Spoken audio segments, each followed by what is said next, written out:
Welcome to the kill-death ratio, where I count all my kills and all my deaths. Today, I'm playing Spider-Man, released in 2018 for the PlayStation 4 by one of my favorite developers, Insomniac Games. We join an already established Spidey 8 years into his superhero career. Now I know what you're thinking, Spider-Man doesn't kill people. Well, what about this? Or this? If he's not killing these guys by accident, he's most certainly crippling them, which makes it harder for them to continue their life of crime, I guess. So maybe he doesn't kill people, but that won't stop me from counting how many criminals Spider-Man defeats in this amazing entry into an already spectacular history of this famed superhero. He is coming, and he will destroy all sinners! I select amazing difficulty, and we open with a shot of our hero's fuzzy little arachnid roommate in slow pan to the right, showing photos, concept drawings for gadgets, and news clippings with some of Spider-Man's most well-known villains that was largely inspired by the opening scene in Back to the Future. Peter Parker snaps awake when police dispatch announces they're mobilizing around Fisk Tower. When this game was remastered in 2020 alongside the release of Miles Morales, a notable difference from the original was the use of a new face model for Parker. Insomniac previously used John Bubniak's likeness, but realized that it was a poor match for actor Yuri Lowenthal's motion capture, so they switched to Ben Jordan's face. This led to some backlash from fans, claiming the new look was less expressive, more boyish, or just changed to be closer to Tom Holland. I never had strong feelings over the change, but let me know your thoughts down in the comments. Do you prefer the original or the new one? Alive by the Warbly Jets kicks in, while Pete jumps out of bed to get dressed and prepare a quick breakfast. Unfortunately, web-slinging doesn't pay well, as we see a past due rent notice slide under the door. But Pete's running late and we jump out the window to begin swinging towards Fisk Tower. He calls the captain of the NYPD, Yuri Watanabe, asking how he can help bring down the Kingpin, who has a knack for escaping punishment for his crimes. In order to keep things clean for the justice system, Yuri has Spidey go to Times Square to give the incessant tourist a show. As I head in that direction, Pete's boss calls to ask where he's at. He claims a personal issue is holding him up and hops in to aid the police against Kingpin's goons. Who's ready for their hot fresh cup of bodily harm?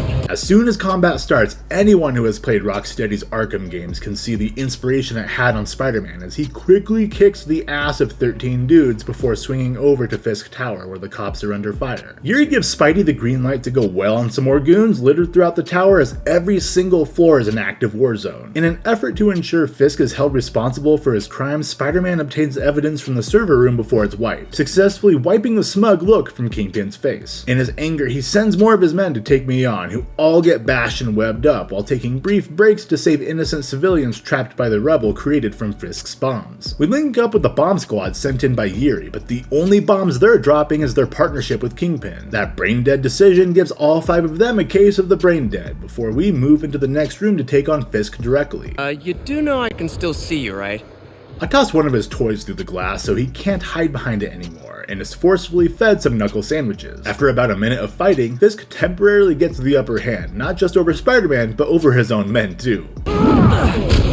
Catching strays from their own boss, they also catch these hands, until finally we take a tumble down a fragile Fisk Tower that's a perfect metaphor for his crumbling organization. After a series of quick-time events, we subdue the abnormally large crime boss in our webs to add our first supervillain to the count. So, should we kiss now? Kingpin is voiced and mocapped by Travis Willingham, who has a long list of credits under his name, notably playing my favorite character in Full Metal Alchemist, Roy Mustang. He was previously mentioned on this channel as a minor character in The Last of Us Part 2, with both games heavily featuring his wife Laura Bailey, who plays none other than Mary Jane Watson. As Kingpin is ushered off to prison, he claims that he's the only one keeping order in the city, and within 1 month, Spider-Man is gonna want him back. Failing to juggle 2 jobs, we arrive at the one that actually pays us, and find out Peter's boss is Dr. Otto Octavius, who loves Pete's mind but hates his constant tardiness. Their current work is focused on creating devices that can effectively replace lost limbs by using brain signals to operate, but they still need to work out a lot of kinks before the committee assigned to oversee their progress is impressed. Right off the bat, anyone familiar with Spider-Man can see where this plot point is headed. After tinkering with the equipment a bit, Otto sends Peter home, which is right back into his suit, where Yuri calls to tell us that Kingpin will be joining the likes of Rhino, Scorpion, Electro, and Vulture in the ultra-maximum security prison called the Raft. She requests his help at the precinct, where we're tasked with repairing some comms towers that unfog the map of New York City. As I swing around, eventually J. Jonah Jameson's show Just the Facts comes on. If swinging around the the city wasn't fun enough, they added this hilarious podcast to listen to while you do that. In the new Spider-Man game, kids, I hope you're playing it, and I hope you're not playing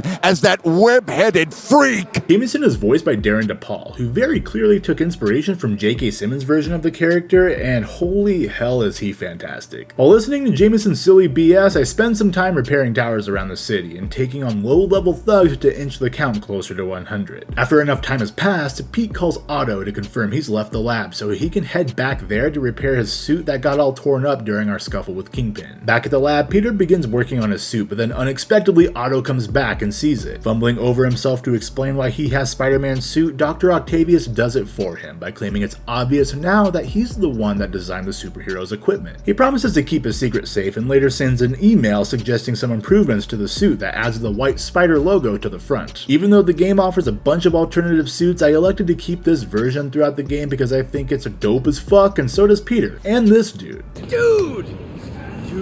Yuri calls, explaining that Fisk's men are keeping his rackets running despite being in prison, and asks Spidey to go investigate a suspicious construction site. I begin webbing them up stealthily until I mess up and get their attention. This leads to my first death when I'm shot in midair and fly straight to heaven. Once I respawn, I finish them off, which leads to more spots like this opening up throughout the city for Spidey to tackle at his leisure. Pete gets a call from Aunt May's boss Martin Lee, letting him know they're setting up a surprise party for her birthday so he can swing by as soon as he's ready, which is immediately followed up by another call from Otto, who expects Pete to be present tomorrow while they fit a war veteran with a new arm. I arrive at Feast, the homeless shelter that May works at, and meet Lee, who asks Pete to distract May while they get the surprise ready. He does so successfully by being an absolute sap, and she earns the thanks of the crew for her service at the shelter. Pete gets a call from Yuri that forces him to jet early, requesting he go check out the auction house where Kingpin's estate is currently located. On the way there, Pete gets a call from May, where he tells her how amazing she's been since he lost his parents and Uncle Ben. But the positivity stops there, as the next phone call is from his landlord telling him he's on the edge of eviction. Pete tells his landlord to shove it, or the next time he needs Spider-Man's help, he'll let fate decide. However, landlords be greedy as hell and he demands his money. I arrive at the auction house where I find an unknown masked group demanding a file from the lone employee there, who keeps telling them someone else is there and probably has it. I quietly take out 6 of the masked individuals and locate an awfully familiar camera that belongs to his now ex-girlfriend MJ, who is tallying up knockouts of her own when she gives this dude a massive goose egg. Surprised at her presence, she tells Pete why she's there, and we cut back 15 minutes prior with MJ posing as a reporter assigned to cover Wilson Fisk's estate sale. The employee here is obviously annoyed by her showing up earlier than expected, but escorts her around to show off items being sold. To annoy her even more, MJ asks if she ever knew about the shady shit Kingpin was up to, and her answer is a non-convincing no. Eventually she heads into the back office to answer the phone, and we get a brief glimpse of a statue MJ recognized from Spider-Man's dealings with Kingpin. The woman comes back telling MJ to leave, but she buys a bit more time by asking if she can blow up their bathroom, and this is where we enter our first stealth mission as MJ. These missions are widely considered one of the worst portions of the game, as they slowed the game down and destroyed the pacing. If they happened once or twice, it would have been more tolerable, but there are several missions like this and it was just too much. This one is short and sweet, however, and after the employee finds out MJ isn't the reporter she thinks she is, we sneak into the back office and locate a file inside that statue with Norman Osborn's name on it titled Devil's Breath. Wondering how they know the name I gave my cat's stank-ass breath, we hear the masked group bust into the auction house demanding to know where that statue is, and we jump back to the present. MJ asks Pete to take out the rest of the guys so she can leave with the file, and while we take out 7 more of them, she lets us know Kingpin was hired by Norman Osborn to build a secret research lab for Devil's Breath. Look guys, it's not that difficult. The breath is so bad because he licks his own butthole. I just saved you a lot of trouble, and all you can do is thank me by trying to kill MJ. Now I have to whoop your asses. While preoccupied ensuring MJ's survival, the file is stolen, but Pete thinks he can get a lead by taking one of the masks to Martin Lee, who has a degree in art history and may be able to identify it. Pete and MJ calm down from all that excitement by going to an awkward dinner that ends with MJ asking Pete if he remembers why they broke up, but he's saved by the police sirens and has to go. And this is where we get one of Stan Lee's final cameo appearances before his passing.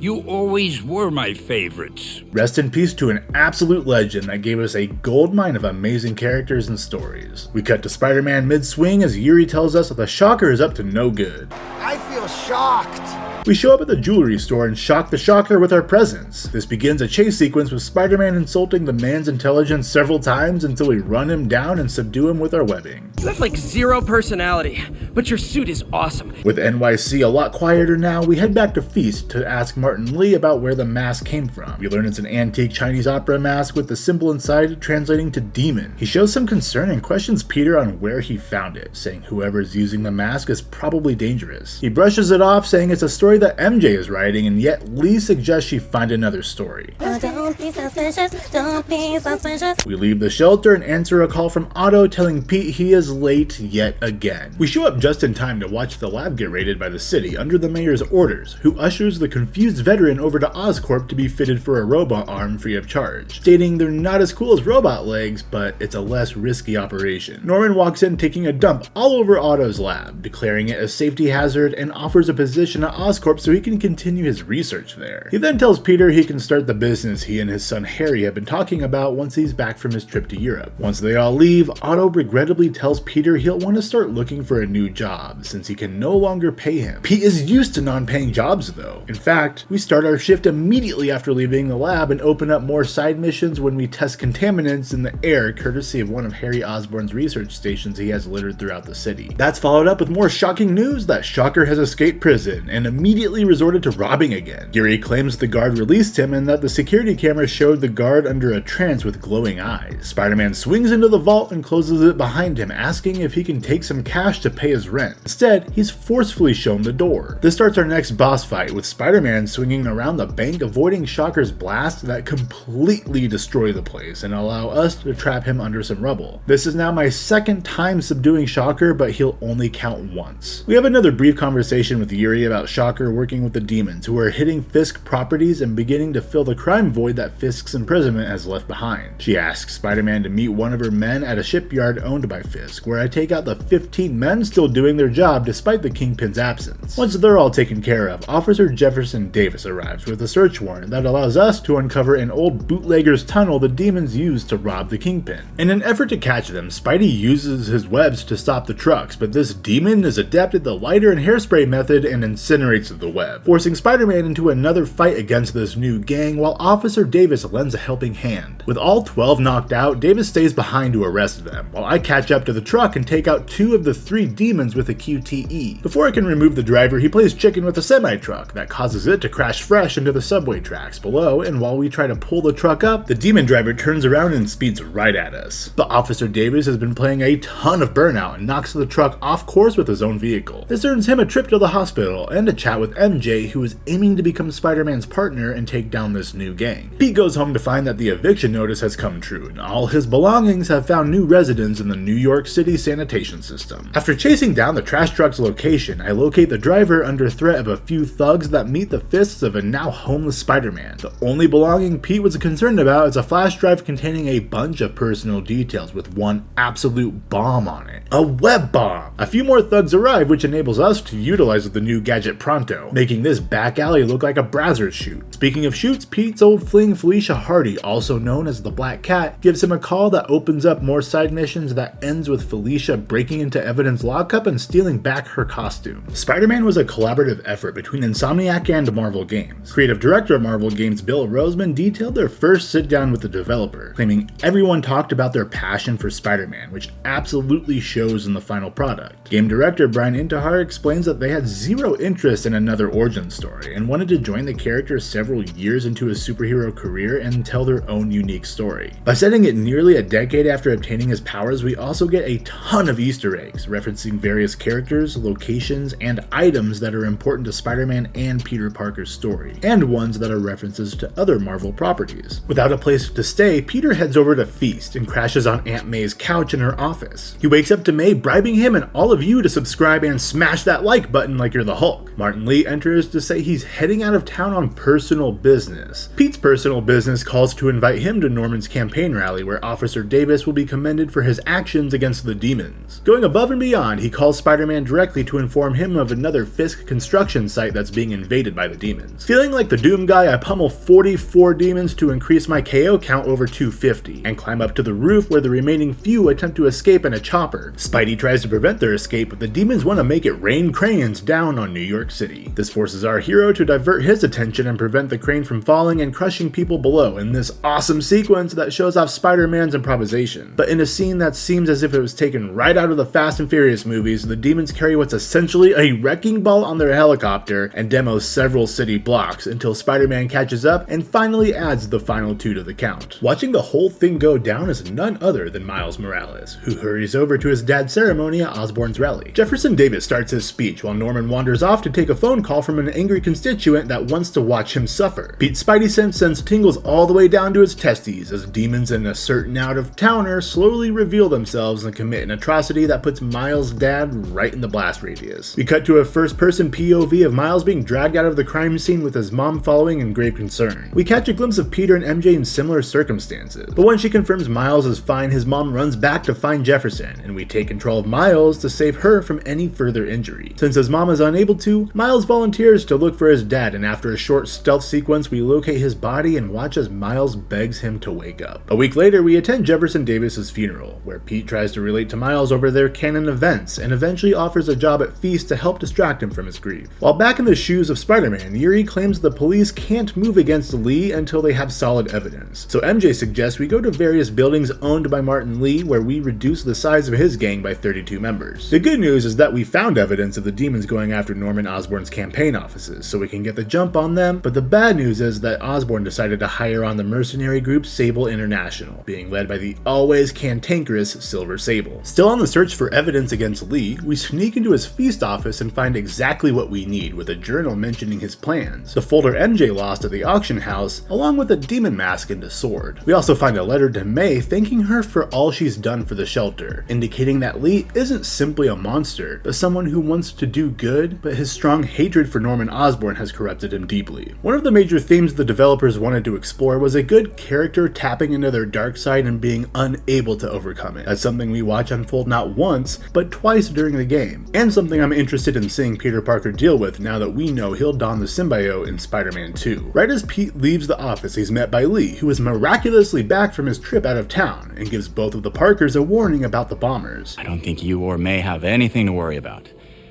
as long as you stay away from places you're not supposed to be. Pete follows Lee outside where a couple guys attack, forcing him to fight them off while Lee escapes. Now that we have the evidence, we can give Yuri what she needs to start an investigation, while we do normal Peter Parker stuff at Otto's lab. He shows off the progress he's made on the arm, but the haptic feedback is crazy intense and he drops the mug. He curses Osborn, which causes Pete to probe a bit, and we learn that both Otto and Norman started Oscorp together. After an unethical project centered around genetics, Otto decided to leave the company to do his own research, but relies on minuscule grants from the city to fund them. Pete is able to fix the arm and commits to continuing his work with Otto, because fuck money when you can make robots, right? Speaking of fucking, we head to MJ's apartment, where her pillow talk consists of telling Pete about how she snuck into one of Lee's buildings to find the supervillain Tombstone and his gang building armored vehicles for Martin Lee. Pete lets MJ know about what he found in Lee's office, but isn't sure why he has mad hate for Osborn. An alert goes off on his phone about a residential break-in at the home of Oscorp's CFO, Charles Standish. Pete rushes out and swings over to find the demons and police in a shootout. I eliminate them and every demon inside the parking garage and inside the building in order to recover Standish and inquire about what the gang is searching for. They transferred Oscorp's financial records to another server that may help them find Devil's Breath. What they always seem to find is spectacular ways to destroy things, as yet another chopper appears to demolish Standish's penthouse. That forces Spidey into a rescue situation that easily could have gone the way of Gwen Stacy. We hand Standish off to Sable for protection and call MJ to ask her to research a Dr. Isaac Delaney, who appears to be the next target of the demons. While she does that, Yuri asks us to examine a suspicious box on a rooftop in Hell's Kitchen that opens up yet another series of side missions, this time featuring the Taskmaster. MJ finds out Isaac Delaney will be at a Halloween party at Empire State University, dressed as one of Spider-Man's well-known villains. After breaking Mysterio's fishbowl and interrogating Vulture, we confirm Isaac is dressed as the Lizard and doing some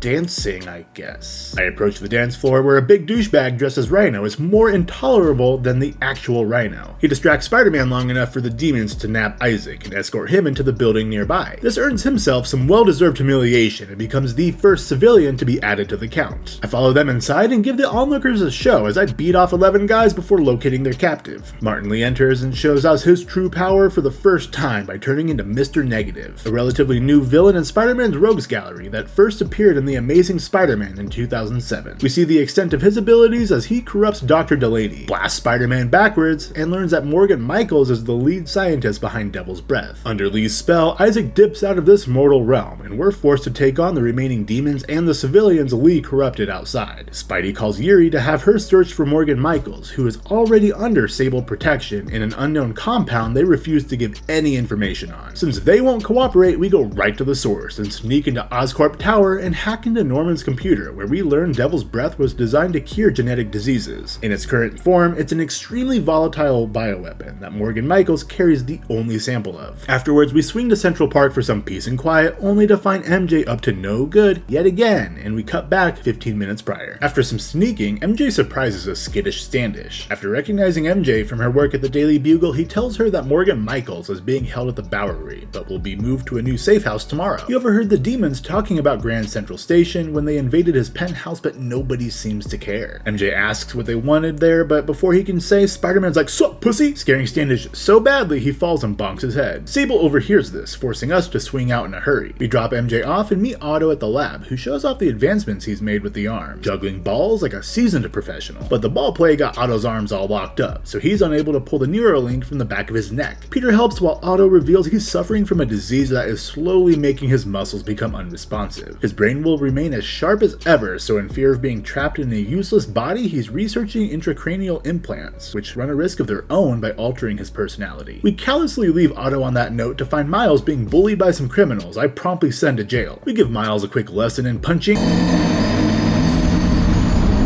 This is when the game transitions into playing as Miles. Sick. What do we get to do? Oh, more sneaking. Cool. We eventually find our way to the shelter and start helping out around the place until this old fogey unknowingly insults Miles' father. Pete comes in right before I gain my first actual kill and shows off his degree in guilt tripping. Pretty great that even though he's got a lot of stuff going on right now, he decided to come and volunteer.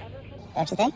Pete hands Miles off to Aunt May and gets back to his real job, bashing the demons that kidnap Morgan Michaels and the Devil's Breath. The sequence had Sable firing rockets with reckless abandon, which led to my second death. We very kindly request Lee hand over the bioweapon. Instead, he holds my hand to whisper sweet nothings that transfers me into another plane of existence, where I beat up on his shadows to increase my count by a whopping 63. We snap back to the real world, just in time to leave it, until we wake up to Silver Sable blaming Spider-Man, even though her fucking fools were the ones that let Michaels get kidnapped in the first place. Luckily, security footage captured the license plate of the vehicle Lee took to escape. But of course, Lee is nowhere to be found when we arrive. We cut to MJ, who decided to check out Grand Central and find out why the demons are interested in it. As she examines a dispersal device, she turns around and disperses a sharp, stinky exhale right into Lee's face. She gets a police officer obliterated when she shouts for help, and even more demons arrive to lock the place down. Lee calls Osborn and demands he meet them at Grand Central, but instead gets the opposite of that, with Spider-Man sneaking into Sam Fisher his way through the place with MJ's help. Art director Jacinda Chu details the method they used to plan out scenes. While storyboards are the most common method, Insomniac used a 3D pre-visualization method that let them plan scenes out in order to find what worked and what didn't. They reference the Spider-Man comics a lot in order to replicate shots for the game, but obviously the single most important thing they had to nail down was the swinging mechanic. Taking a look at the prototype footage, it's obvious that's the case because it honestly doesn't look too bad considering it was still in its infancy. Realizing he's a few men short and sick of waiting, Lee orders they start the timer on the dispersal device before leaving. With Pete's knowledge, MJ snip-snaps the wires and succeeds in stopping the timer, allowing me to take over as Spider-Man again so I can knock out the demons Martin Lee left to die. I quickly catch up to him and kick Mr. Negative so hard into the train controls he gets electrocuted. Now unable to stop the train in its tracks, Spider-Man makes NYC traffic even worse by sending it above ground, where authorities take Lee away to the raft. Alright, so now that the villain is stopped and Devil's Breath has been recovered, all is good in the Big Apple, right? Wrong. Otto excitedly shows off his new arms to Peter, but after some tests it shows a high probability of changing his personality. He reluctantly tells Peter he'll work on it some more and tells Peter to go home, knowing damn well he's homeless. Back at Feast, a news report interrupts our talk with May, saying the truck carrying Devil's Breath was attacked, prompting Pete to teleport as Spider-Man right to the scene. Yuri says that an attack occurred at Rikers prison that has released every single prisoner. Spider-Man takes a chopper there with Yuri, where he volunteers to make every single one of their sentences a life sentence when he pummels them and gets to the count over 550. While we work our way through the prison, we find out some of Spidey's biggest foes have been released and are the ones releasing the prisoners. Electro, played by Josh Keaton, who actually voiced the Webhead in the Spectacular Spider-Man, and Harry Osborn in the Sam Raimi movie spin-off games. Rhino, played by Fred Tatasciore, who has an insane list of credits, but was previously on this channel voicing various characters throughout the God of War series. Scorpion, played by Jason Spisak, who played Silco in one of Netflix's best shows, Arcane. Vulture, played by Dwight Schultz, who played him all the way back in the Spider-Man 2 movie tie-in game. And of course, Mr. Negative, played by Stephen O. Young, who not only is an actor, but a fight choreographer and stuntman. Despite being outnumbered, Spider-Man holds his own until a cheap shot by Scorpion allows the rest to treat him like the printer in Office Space. Dr. Octopus reveals himself and gives Spidey a single warning against interfering and tosses him away. Doc Ock is played by William Salyers, who has a lot of acting credits, with my favorite probably being Reverend Putty from Moral Oral. We watch as Doc Ock does what Lee couldn't and releases Devil's Breath over Times Square. He always said he hated tourists. We cut to Aunt May, who's giving me 2020 flashbacks, and we learn through MJ's report that over 500,000 people have been infected with an unknown disease. Mayor Osborn places the blame on Spider-Man for not only the virus, but the escaped prisoners terrorizing the city. We swing back into Spider-Man's boots, who finds out he has 14 broken bones and is currently being hunted down by Sable International courtesy of Mayor Dipshit. We swing across the city to assist the cops against the prisoners, while also having to deal with the annoying Sable mercs. To add to the chaos, Spidey gets calls from everyone it seems, and in between fights has to go save May and Miles. He tells Miles to look after Feast while MJ searches for the Devil's Breath anti-serum. I sneak around like an itsy-weensy spider and find out Doc Ock promised each villain something in return for their help against Oscorp. This leads us to our first fight against the new Sinister Six as Adrian Toomes swoops in for a 2-against-1 fight as we take on both Vulture and Electro.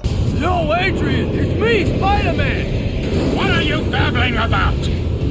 Nobody ever gets my jokes. We go against these two in an entirely aerial battle that I found to be a ton of fun, but they can't match what I'm putting down and become number 605 and 606 on the count. Now time for a quick nap. I wake up feeling parched and head to the reservoir, where Scorpion sends him on a bad trip he didn't ask for. Hallucinating like a motherfucker, we add 6 Scorpions to the count, and even though they aren't technically real, they seem real to Spider-Man at the time and will be counted. As real as waking up in my drawers with that lil bulge before swinging back to Feast to do a wellness check on May, who keeps working despite being sick. We learn Miles is out looking for antibiotics, forcing us into another stealth mission that ups the ante when we need to sneak around Rhino. Eventually, we clear the area and stand up for a man getting robbed by a couple prisoners and get rocked by Miles. You want a taste?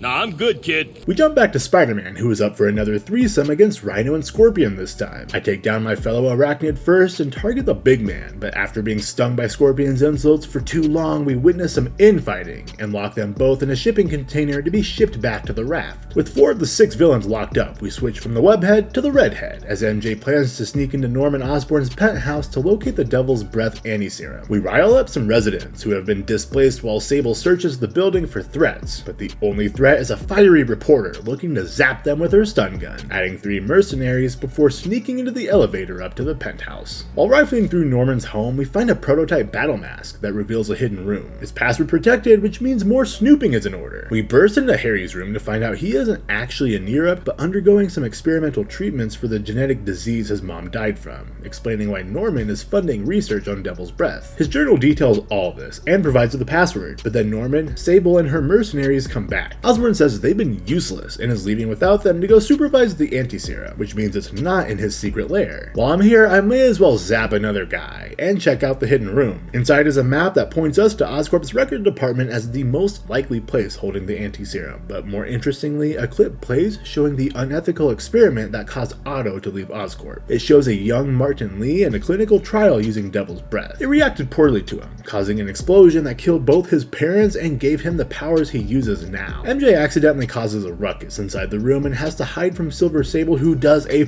piss poor job of actually searching the place, proving Norman Osborn correct in his assessment of her. While MJ hides, we see a little spider guy crawling on her shoulder. When she's cleared, we do more sneaking and zapping until she hops off the rooftop into the arms of another spider guy. I drop her off at Feast and see that the spider is still on her clothes. It does some sneaking of its own until it finds someone worthy of its gifts. We arrive at the records department and watch as Lee forces his way inside with Norman in tow. Between his demons and Silver Sable's goons, we add 22 more KOs to the count before Sable herself butts in, continuing to be an annoyance. But thankfully this time we partner up, and she distracts the demons outside while I go find Lee. We watch as Michaels gives Lee the only sample of the anti-serum and takes a vicious backhand that would make a pimp named Slickback proud. He then turns his attention to Norman, and this is when Spider-Man does what he does best, stopping the villain in the nick of time. We do battle with Mr. Negative and take out another 15 of his shadows before we depose him again and take control of the anti-serum. But then Doc Ock busts in and slaps Lee down, adding him to his own personal KO count before he abuses the absolute hell out of Spider-Man and takes the serum from him. Norman gets passed around like a J, and Otto takes his leave as a now compassionate Silver Sable helps get Spider-Man to feast, where Morgan Michaels follows to get Morbin on Spider-Man. An alias for the now infamous character Morbius, it'll be interesting to see if Insomniac introduces him in Spider-Man 2 or if Jared Leto made the character untouchable. Once Spidey has been mended, he goes to see May,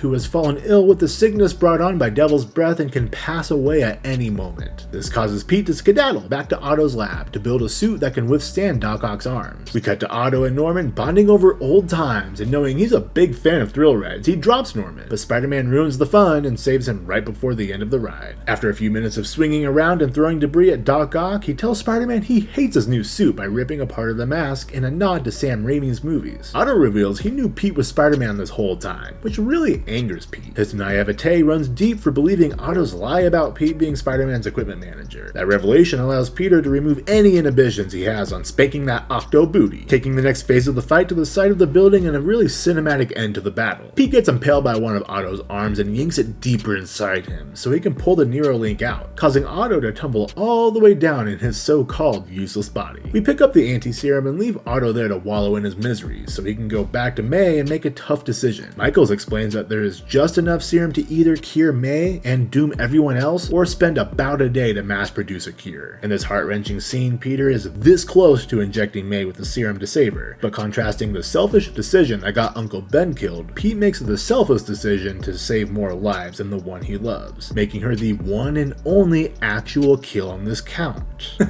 I'm just kidding, guys, Jesus Christ. We watch as doses of the cure are handed out while Peter attends May's funeral and Doc Ock is thrown in prison. The game ends with MJ opening up her apartment to Pete and they lock lips as the credits roll. But wait, we have a mid-credit scene with Miles showing Peter his spider skills and Pete doing the same to him. Then after the credits, we watch Norman Osborn reveal Harry is being kept in stasis inside a tank in the hidden room, with a strange web-like substance that adorably wants to hold hands with Norman. The game ends there, but that's not all. I typically stick to story content, but this game ties upgrades into the side content, so I did a good chunk of that in order to upgrade some of Spider-Man's gadgets. This led to an insane 988 knockouts from various crimes, bases, and short side missions. And by doing these, I also added one more silly-ass death as well. So between that and the story, let's check out those final numbers. I finished Spider-Man with a total of 1,648 knockouts. That makes this game the reigning champion by a good margin, beating out the original God of War by over 200. It's no surprise that the Webhead's fists were my primary weapon of choice, with 37% of the knockouts coming from good old-fashioned punches. Martin Lee's demons were the most common enemy with a nearly identical number at 36%. I finished the game with 3 deaths in all, which gives me my best kill-death ratio yet at a spectacular 549.33. I finished Spider-Man in 16 hours and 32 minutes, which gives us a KO on average every 37 seconds and a death every 5.5 hours. I absolutely adored this game, and as a Spider-Man fan, this was easily one of the best games of 2018. It seems players agree as well, as it became the best-selling PS4 game of all time. It nailed the look and feel of the character while providing a captivating story that didn't feel stale in a world that's saturated with boring superhero stories. Next up, I'll be covering the City That Never Sleeps DLC, followed up by Miles Morales. I want to make sure these are done well before the sequel I am so pumped for in October. Thanks as always for watching. I'm King Deschain, signing off for now.